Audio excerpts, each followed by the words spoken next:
ኢትዮ ነጋሪ የእርሶ እውነተኛ የመረጃ ምንጭ ቤቶ ነው። ወቅታዊ መረጃዎች፣ ዜናዎች፣ መዝናኛዎች፣ የተጣሩ መረጃዎችንና አዳዲስ የሥራ ቅጥር መረጃዎችን እናደርሶታለን። ሰብስክራይብ በማድረግ ቤተሰብ ይሁኑ። ለተጨማሪ መረጃዎች ዌብሳይታችንን ኢትዮነጋሪ.comን ይጎብኙ።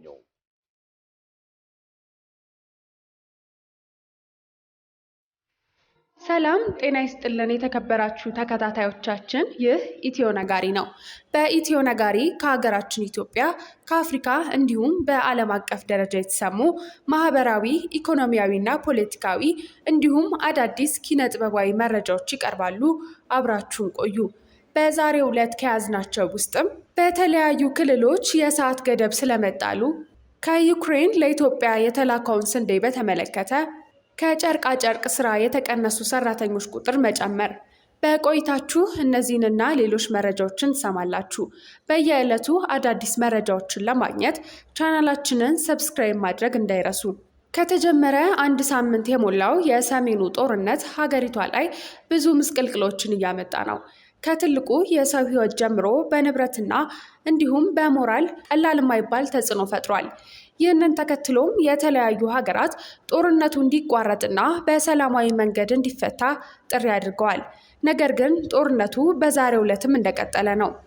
የኢትዮጵያ ሰብአዊ መብቶች ኮሚሽን ጦርነቱን እንደሚያሳስበውና መንግስትና ህወሓት ግጭት አቁመው የሰላም ንግግር እንዲጀምሩ ጥሪ አድርጓል።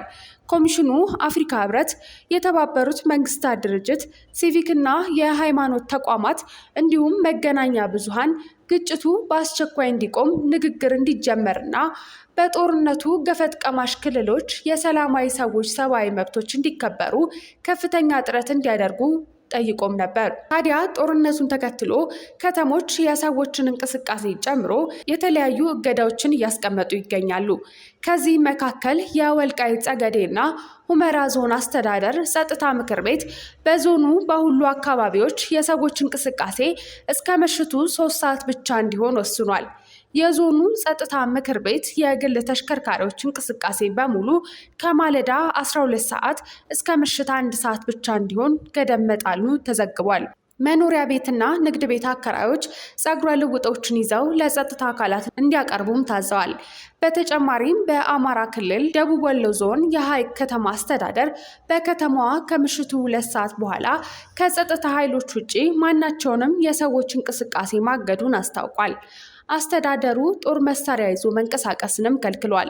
ባጃጅና አነስተኛና መለስተኛ ተሽከርካሪዎች ደግሞ ከምሽቱ 12 ሰዓት ጀምሮ እንዳይንቀሳቀሱ ታግደዋል። አስተዳደሩ ከምሽቱ 2 ሰዓት ጀምሮ በከተማዋ የሚገኙ መጠጥና ምግብ ቤቶች አገልግሎት እንዳይሰጡ ማገዱንም ጨምሮ ገልጿል። ከዩክሬን ለኢትዮጵያ የተላከው ስንዴ ጅቡቲ ገባ። በተባበሩት መንግስታት ድርጅት አማካኝነት ለኢትዮጵያ ከዩክሬን የተገዛው እህል በዛሬው ዕለት ጅቡቲ ገብቷል። ይህ የስንዴ ምርት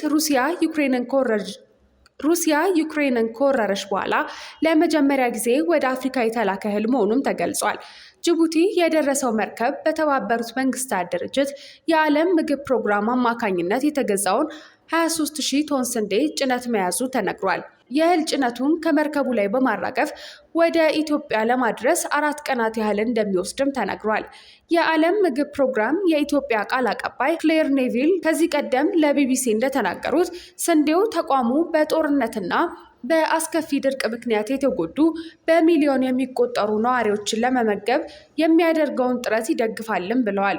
ከ22 ወራት በፊት በተቀሰቀሰው ደም አፋሳሽ የእርስ በርስ ጦርነት ችግር ላይ ያሉ 3.4 ሚሊዮን የሚሆኑ የትግራይ ክልል ነዋሪዎችን እንዲሁም በአፋርና በአማራ ክልሎች ያሉ ህዝቦችን ለመርዳት እንደሚውል ክሌርክ አክለው ገልጸዋል። በኢትዮጵያ ከጨርቃጨርቅ ስራ የተቀነሱ ሰራተኞች ቁጥር ከ5700 በላይ ደረሰ።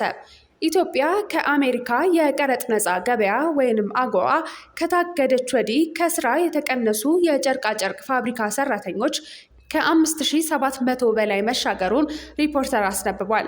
ሰራተኞቹ ከሐዋሳ ኢንዱስትሪ ፓርኮች የተቀነሱ ናቸው። አገሪቱ ከአገዋ ከታገደች በኋላ ከሐዋሳ ኢንዱስትሪ ፓርክ 5 የጨርቃጨርቅ ኢንዱስትሪዎች ሰራተኞችን የቀነሱ ሲሆን 2 ፋብሪካዎች ደግሞ ሰራተኞቻቸውን አሰናብተው ስራ አቁመዋል። የአገዋ እገዳ ካልተነሳ ወይንም ፋብሪካዎች አማራጭ ገበያ ካላገኙ ተጨማሪ ሰራተኞች ሊቀነሱ ይችላሉም ተብሏል። የኢትዮጵያ ልማት ባንክ $300 ሚሊዮን እንዲመደብለት ጠየቀ።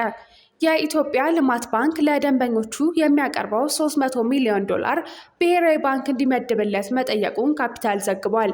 ባንኩ በተያዘው በጀት ዓመት ለደንበኞቹ የሚሰጠው ብድር 300 ቢሊዮን ብር እንዲጸድቅለት ማቅረቡንም ዘገባው አመላክቷል።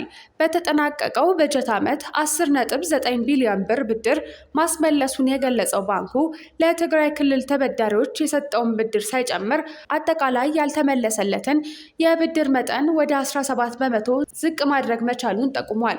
በተመሳሳይ የኢትዮጵያ የውጭ ዕዳ የ5 በመቶ ቅናሽ አሳይቷል።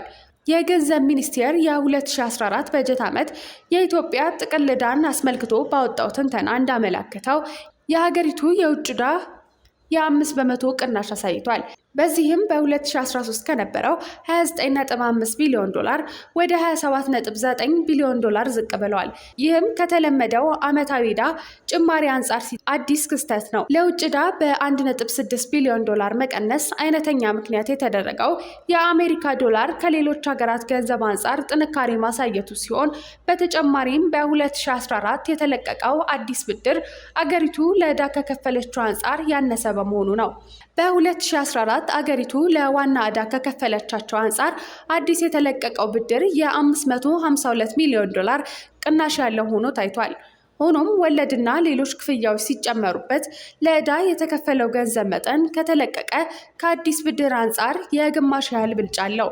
በበጀት ዓመቱ ወለድን ጨምሮ በጠቅላላው ለተወሰደ ብድር ኢትዮጵያ የከፈለችው $2.13 ቢሊዮን ሲሆን አዲስ የተለቀቀው መጠን ግን $1.08 ቢሊዮን ነው። አዲስ የተለቀቀ ብድር መጠን ሲቀንስ ይህ ለሁለተኛ ዓመት ነው።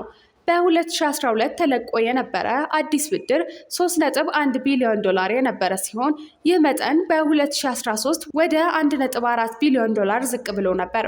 በተመሳሳይ በ2014 በጀት ዓመትም ቅናሽ ሊያስመዘግብ ችሏል። የልማት ድርጅቶች ብድር ላለፉት 3 ዓመታት አለመውሰዳቸው ቀደም ሲል የተፈቀደላቸውንም ብድር ፕሮጀክቶቻቸው እያለቁ በመሆኑና ተለቆ በመጠናቀቁ የአዲስ ብድር ፍሰት ለመቀነሱ እንደ አንድ ምክንያት የተነሳ ሲሆን መንግስት ላይ ጫና ለማሳደር አገራት የምዕራብ አጋሮች ቃል የገቡትን ብድር ለመልቀቅ ፈቃደኛ ለመሆናቸውም ይታወሳል። በዓመቱ ከተከፈለ ዕዳ $1.56 ቢሊዮን የሚሆነው በልማት ድርጅቶች የተከፈለ ሲሆን መንግስት የከፈለው ደግሞ $567 ሚሊዮን ገደማ ነው። የተከበራችሁ የኢትዮ ነጋሪ ቤተሰቦች ለሰዓቱ የያዝነው መረጃ በዚሁ ያበቃ። አብራችሁን ስለምትሆኑ ከልብ እያመሰገንን ሁሌም ቢሆን አዳዲስና ወቅታዊ በማህበራዊ፣ ፖለቲካዊ እንዲሁም ኪነ ጥበባዊ ጉዳዮች ላይ ያተኮሩ መረጃዎች ወደ እርስዎ በፍጥነት እንዲደርስ ቻናላችንን ሰብስክራይብ በማድረግ ቤተሰብ ይሁኑ ስንል እንጋብዛለን።